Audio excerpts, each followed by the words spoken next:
Hey guys, today we're going to be reading part 2 of Maus, chapter 2. It's called Auschwitz, Time Flies. And I want you to pay close attention. These flies are going to be shown throughout the graphic novel, especially in the second section. So I want you to be looking for the flies. So you'll also notice that the mice are burning. And obviously if you've learned about the Holocaust, you've had U.S. history or world history, you've learned about the crematoriums and how they used to burn the victims of the Holocaust. So these flies are going to come into play. Keep in mind, this is metacognition. So this is Art Spiegelman writing about his writing. Like, he's writing about how hard it is to write this story, and also how much he kind of feels like a fraud because he didn't experience it, and he's trying to put it in graphic novel form because that's what he's good at, right? Like, he's an artist. So we're going to go ahead and get started today on Auschwitz, Time Flies. One time this block supervisor started screaming on us. "Who knows English? Raise your hand." "You should raise your hand, Vladek." "No, I don't want to get too close to his stick. Besides, look at all the hands already up." Many French Jews here knew to speak English.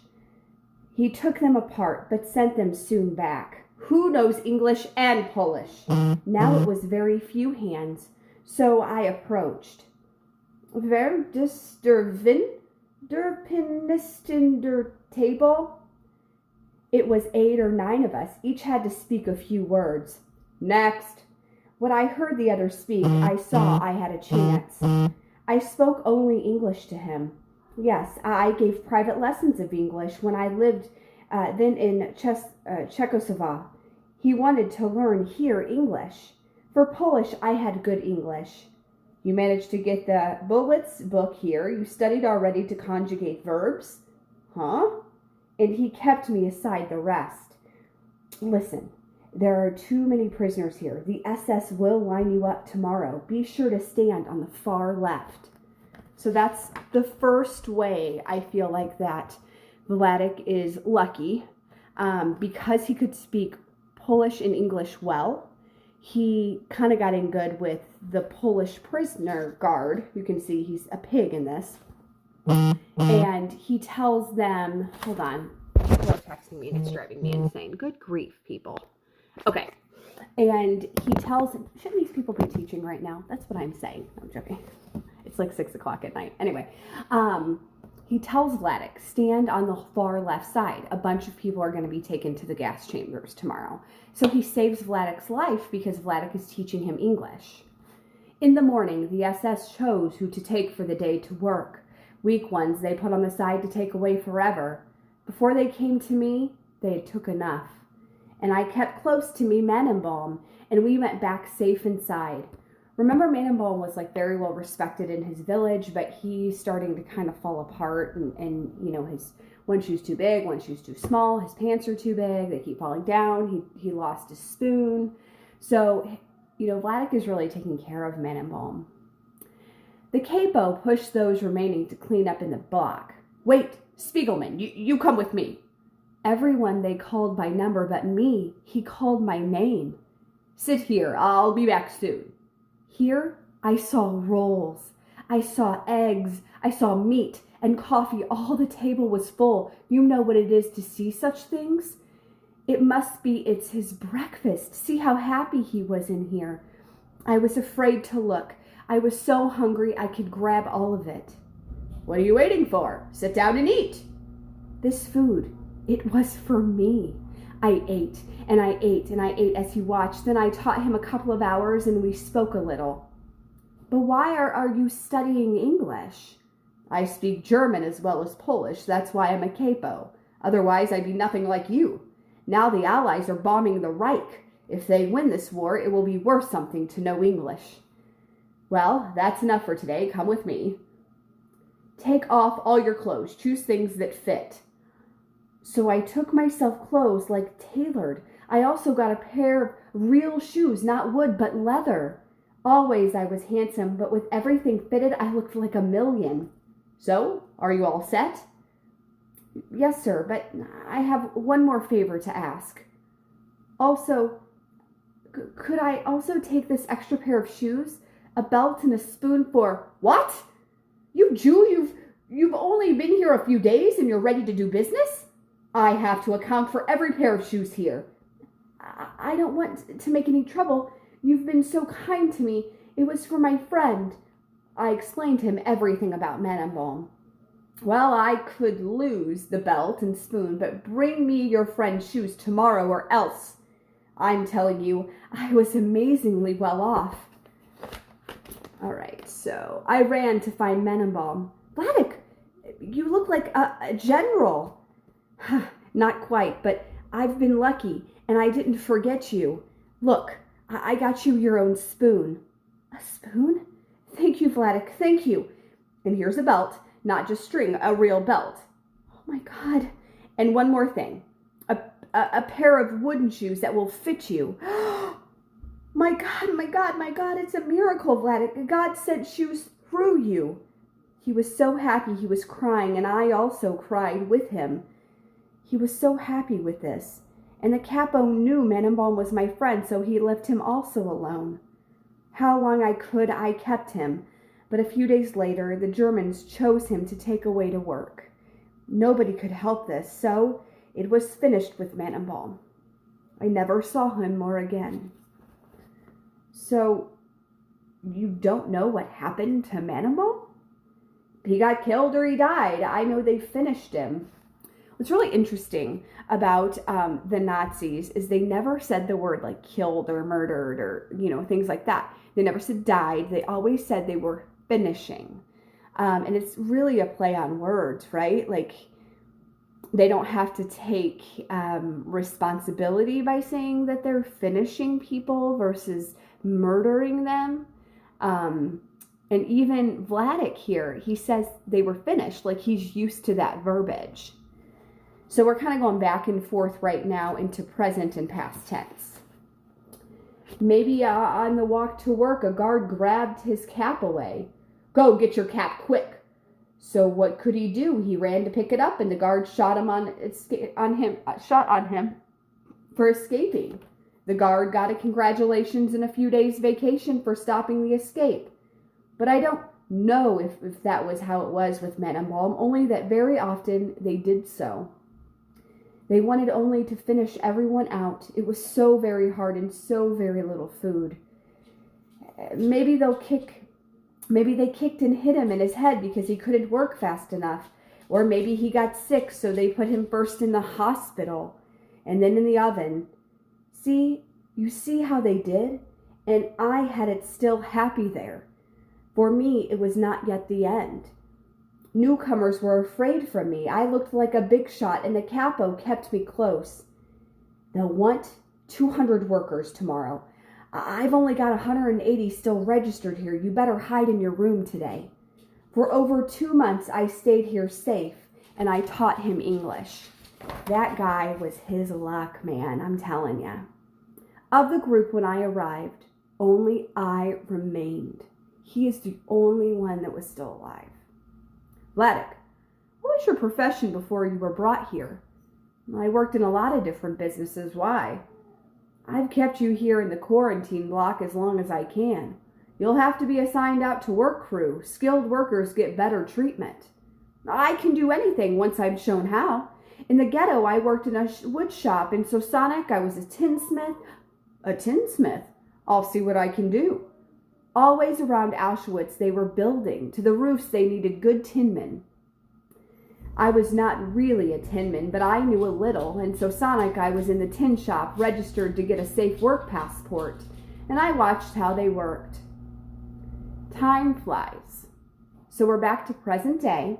He's interviewed Vladek, he's got more information on his book, and now he's back to present day, and he's working on this graphic novel. I want you to pay attention to how this is the only time you'll see a human. So Art is a human right now, but he's in a mask. So ask yourself, what is the symbolism of Art being human, but wearing a mouse mask? And also pay close attention to these flies. Time flies. Vladek died of congenital heart failure on August 18th, 1982. Francois and I stayed with him in the Catskills back in August of 1979. Vladek started working as a tinman in Auschwitz in the spring of 1944. I started working on this page at the very end of February 1987. In May of 1987, Francois and I were expecting a baby. Between May 16th, 1944 and May 24th, 1944, over 100,000 Hungarian Jews were gassed in Auschwitz. See how he goes back and forth between death and birth, and death and birth. So, Vladek dies, right? Francois and he spend time with Vladek, so it's like life. Vladek starts working as a tinsmith. That's like a death in itself. He started working on these pages. That's a birth. Francois and he were going to have a baby. That's a birth. 100,000 Jews are killed within 10 days of each other. 8 days of each other. Birth, death, birth, death. In September of 1986, after 8 years of work, the first part of Maus was published. It was a critical and commercial success. At least 15 foreign editions are coming out. I've gotten 4 serious offers to turn my book into a TV special or movie. I don't wanna. In May of 1968, my mother killed herself. She left no note. Lately, I've been feeling depressed. All right, this always makes me emotional. A big part of Maus 1 was this whole revelation that his mom kills herself in the 60s and she doesn't leave a note, and Vladek's dad burns all of her wartime memoirs, all of her stories that she wrote about the Holocaust. In this portion of the story, he's in present time and he is writing his comic strip. He's writing his graphic novel. He's about to become a father. He had a father that was very dysfunctional. They had a dysfunctional relationship and he feels like a fraud, right? He's a human in these pictures, guys, but he's got the mask on because he doesn't feel like a full-fledged Jewish person. He feels like a fraud. He feels like he's telling everyone's story and pretending it's his. He feels like he's telling the story, but he's pretending. Like he doesn't deserve to tell the story since he didn't go through it. He feels like a fraud. And you'll notice where all these flies are coming from. Flies, flies, flies. And then the camera pans out and you see it's because he's sitting here writing Vladek's story and he's surrounded by the bodies of the Jewish people who are victims. And he feels like a fraud for telling their story. So that's Time Flies. He's very much pressured. Maus 1 comes out. They want to make it a movie. They want to make all this money off of it. So he's going to show you how he feels when people are coming at him when Maus 1 came out and wanted to make money off of it. Tell our viewers what message you want them to get from your book. A message? I don't know. I never thought of reducing it to a message. I mean, I wasn't trying to convince anybody of anything. I just wanted, your book is being translated into German. Many younger Germans have had it up to here with Holocaust stories. These things happened before they were even born. Why should they feel guilty? Who am I to say? But a lot of the corporations that flourished in Nazi Germany are richer than ever. I don't know, maybe everybody has to feel guilty. Everyone, forever. Okay, let's talk about Israel. If your book was about Israeli Jews, what kind of animal would you draw? I have no idea. A porcupine? Excuse me. Artie, baby, check out this licensing deal. You get 50% profit. You'll make $1 million. Your dad would be proud. Huh? So, what do you want? A bigger percentage? Hey, can we talk? I want absolution. No. I want my mommy. Could you tell our audience if drawing Maus was catatonic? Or cathartic. Sorry, cathartic. Do you feel better now? Okay, what you'll notice is as they're coming at him, he's continuing to wear the mask. He feels like a fraud. All these reporters are coming at him and asking him all of these questions, and he doesn't know. He doesn't know that he was supposed to be telling a message. He said everybody should feel bad. It doesn't matter if you were in it or not. And then people keep asking him, let's make movies, let's make money. Your father would be so proud. And he's like, I don't know what I want. And he's getting smaller and smaller and smaller. And he's becoming a child again. He's reverting back. He wants to feel safe. He feels like he's out of control. Whew, they're gone.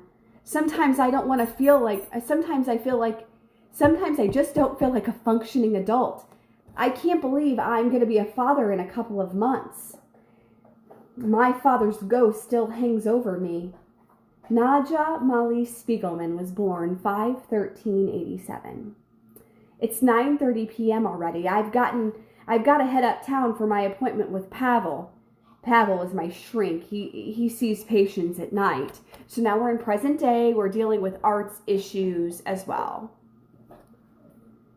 He's a Czech Jew, a survivor of Terezin and Auschwitz. I see him once a week. And as he's walking, it's so powerful, guys. As he's walking to his shrink's house, he is still walking over the bodies of these Jewish people. He can't escape it. And one of them being his little brother, who he can't compete with.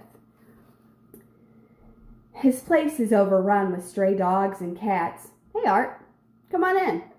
Can I mention this, or does it completely louse up my metaphor? So, how you been feeling? Completely messed up. I mean, things couldn't be going better with my career or at home, but mostly I feel like crying. I can't work. My time is being sucked up by interviews and business propositions. I can't deal with it. But even when I'm left alone, I'm totally blocked. Instead of working on my book, I just lie on my couch for hours and stare at a small grease spot in the upholstery. Framed photo of cat. Really? Somehow, my arguments with my father have lost a little of their urgency, and Auschwitz just seems too scary to think about, so I just lie there. Well, it sounds like you're feeling remorse. Maybe you believe you exposed your father to ridicule. Maybe. But I tried to be fair and still show how angry I felt. So one thing you need to know is in Mouse 1, it was a lot about his relationship with his father, his dysfunction with his father, how his father was very, very controlling, and how his mother committed suicide. So when Mouse 1 came out, people literally were reading about this really, really jacked up relationship between father and son.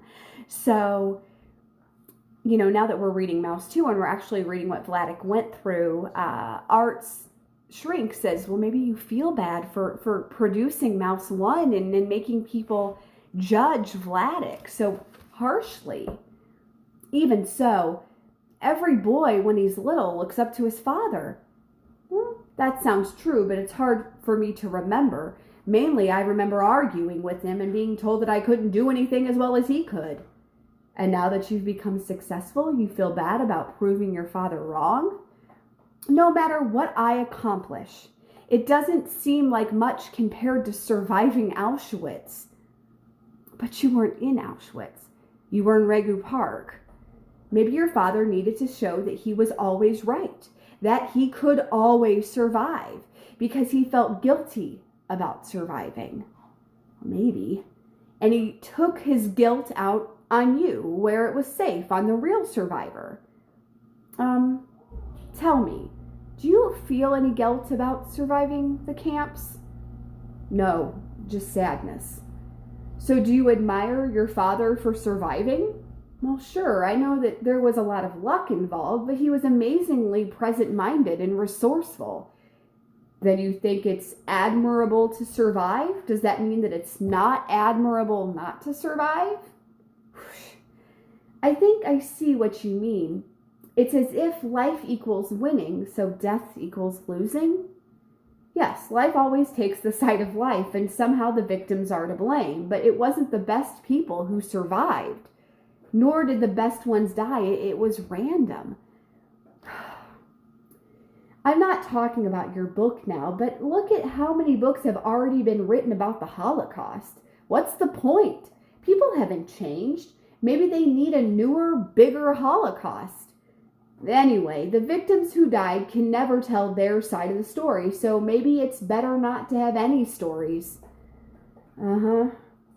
Samuel Beckett once said, "Every word is like an unnecessary stain on silence and nothingness." Yes. On the other hand, he did say it. He was right. Maybe you can include it in your book. My book. What book? Some part of me doesn't want to draw or think about Auschwitz. I can't visualize it clearly, and I can't begin to imagine what it felt like. What Auschwitz felt like. How do I explain it? Boo! It felt a little bit like that, but always.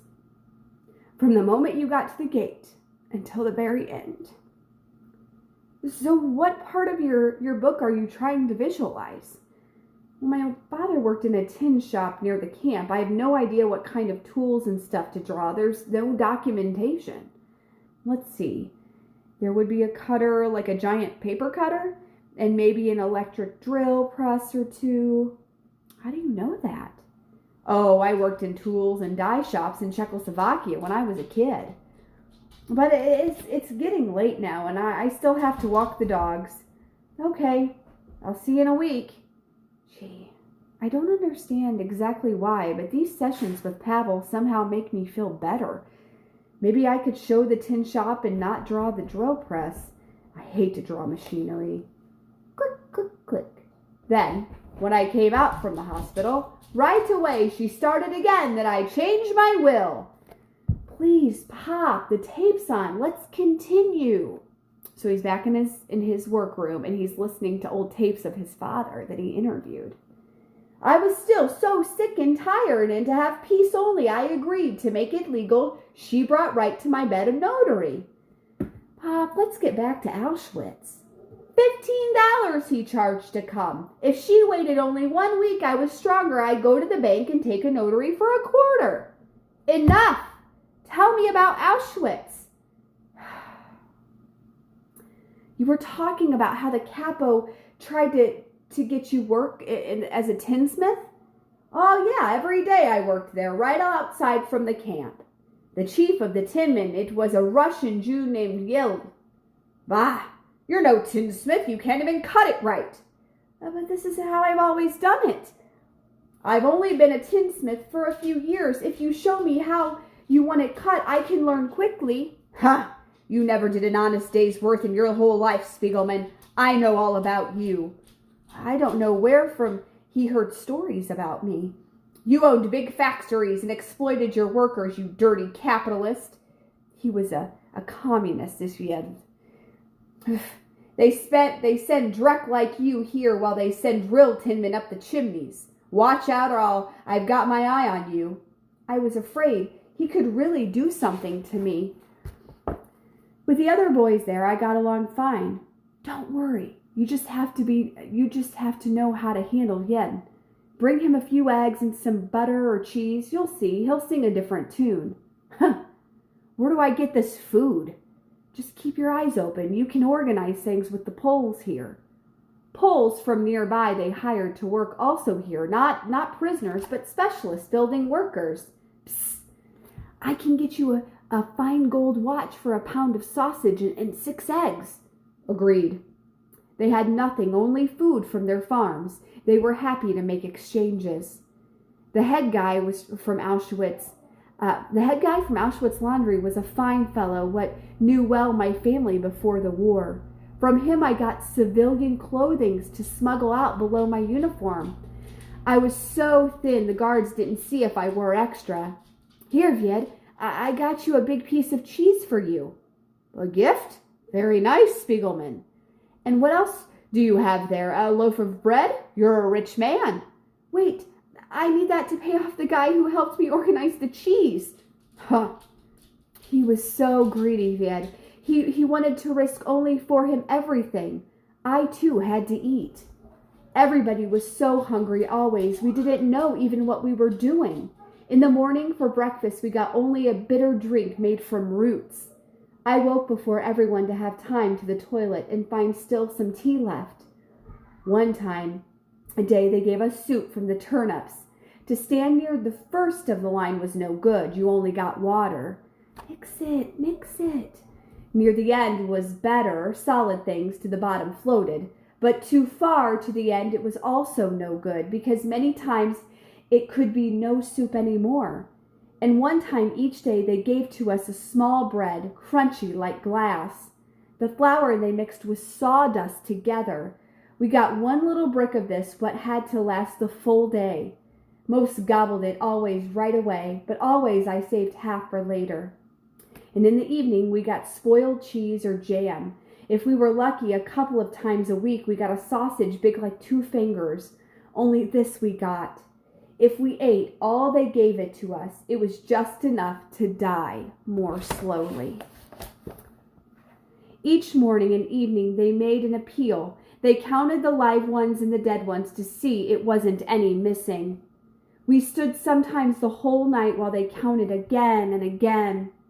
On our appeals, it was one old guy. Always he was complaining. I don't belong here with all these Yeds and Pollocks. I'm a German like you. I have medals from the Kaiser. My son is a German soldier. Only they'd hit him and they'd laugh at him. Was he really a German? Who knows? It was German prisoners also, but for the Germans, this guy was Jewish. On one appeal, he didn't stand up straight, and a guard dragged him away. I heard he pushed down and jumped hard on his neck, or they sent him to the gas. I don't remember, but they finished him, and he never any more complained. Tell me about Mom. Were you in touch with her in Auschwitz? Yeah. In the beginning, I knew only her number, and that she was there in Birken. Stop, Ted. This I found out by workers from Birken what passed where I was teaching English. Where was Birkenau? Well, the camp was a part of Auschwitz. There was a workshop and a camp extension. There was Auschwitz I, Auschwitz II, and Birkenau. That's where Anne Frank was. It was maybe 2 miles to go from Auschwitz to Birkenau. There was so much bigger. In Auschwitz, we had, say, 20,000 prisoners. In Birkenau, there was at least 5 times as many. Auschwitz, it was a camp where they gave you a work so they didn't finish you so fast. Birkenau was even more bad. It was 800 people in a building made for 50 horses. This was just a death place with Jews waiting for gas. And there was my Anya. Oh! All right, so chapter 3 is Here My Troubles Begin. So we've seen a lot of luck for Vladek. We've seen him being incredibly resourceful. Chapter 3 is really awful for Vladek. So we'll learn about how Vladek and Anya are able to communicate while they are in Auschwitz and Birkenau, and we'll continue to read. I hope you guys really like this. I wish we were in the classroom reading it. It's so phenomenal. And I miss you. I hope you're doing well. If you have any questions or you need anything, please don't hesitate to email me or comment on Google Classroom. I will see you soon. Have a great evening.